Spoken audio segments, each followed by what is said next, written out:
Plongeons dans les mystères de la biologie de la santé aujourd'hui avec le FR. Le FR ici présente un marqueur biologique très intéressant dans le suivi et le diagnostic des thérapeutiques dans notre contexte. Le FR, le facteur rhumatoïde, est un examen couramment demandé dans une formation sanitaire ou alors à l'hôpital. On va vous demander cet examen.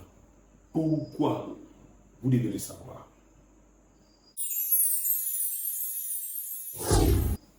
Si c'est la première fois que tu arrives sur cette chaîne, je m'appelle Michael, je suis un passionné de biologie médicale. Sur cette chaîne, nous parlons des astuces et de grands conseils de santé. Ceci pour vous orienter, vous guider, former et afin d'évaluer dans un suivi votre bien-être. N'hésitez pas à partager à votre contexte, votre communauté, vos amis, ceci afin d'informer davantage nos communautés. Nous devons être plus que jamais liés afin de toujours être unis dans notre suivi, notre santé. Et ce n'est que par là, ce n'est que par la connexion et l'union entre toi et moi, professionnels de la santé, que toi, tu pourras avoir une meilleure orientation. Il est plus que nécessaire que nous soyons plus perdus ou alors déboussolés. C'est-à-dire qu'on ne sait pas par où s'orienter quand on a un problème de santé.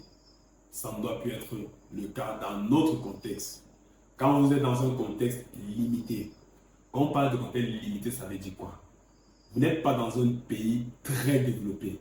Vous n'êtes pas dans une dimension où la population peut avoir de tout pour son bien-être. Mais pour le peu qu'on puisse avoir, nous devons être connectés pour une meilleure orientation. Allons-y donc dans le facteur rhumatoïde.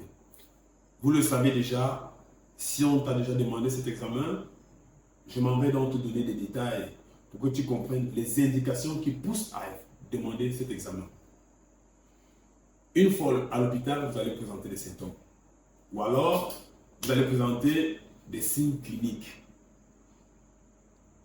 Votre ressenti, le plus souvent, je vais dire, qu'est-ce que vous ressentez?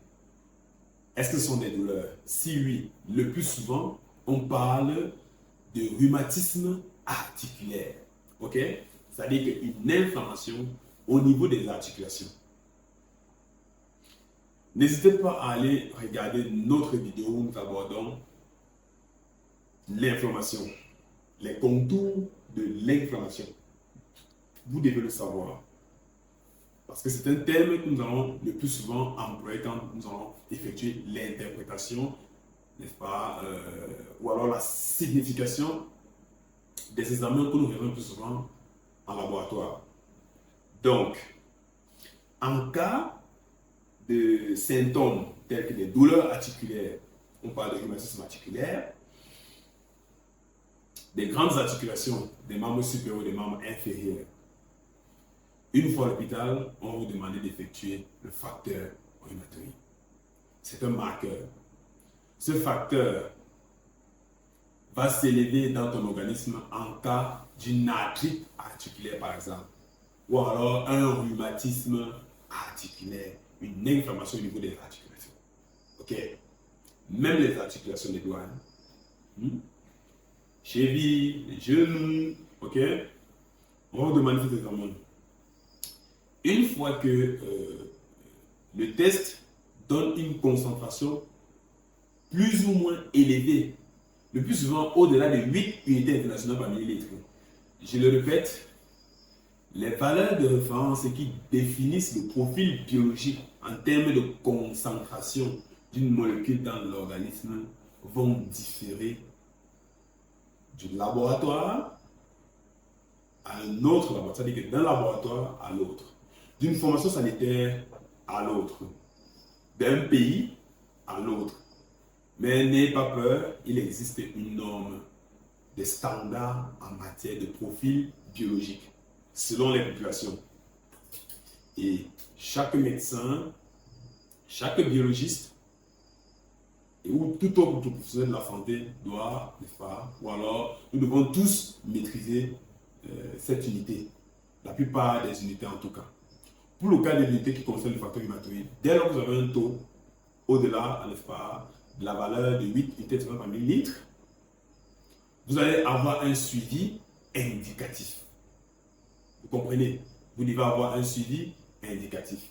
Mais l'idée centrale aujourd'hui était de vous présenter l'importance de la prescription de cet examen en fonction de vos signes cliniques, de votre ressenti, ce que vous ressentez quand vous vous présentez à l'hôpital. L'examen n'est pas prescrit de façon anodine, ok? Quand vous voyez FR, souvenez-vous, c'est le facteur rhumatoïde. L'exploration de probables rhumatismes articulaires, ok? Voilà.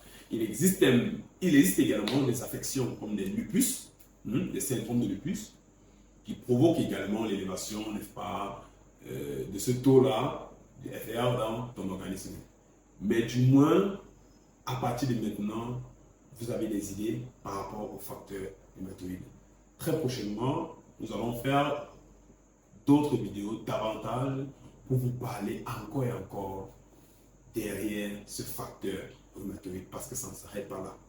Voilà là encore une astuce étayée par rapport au facteur rhumatoïde.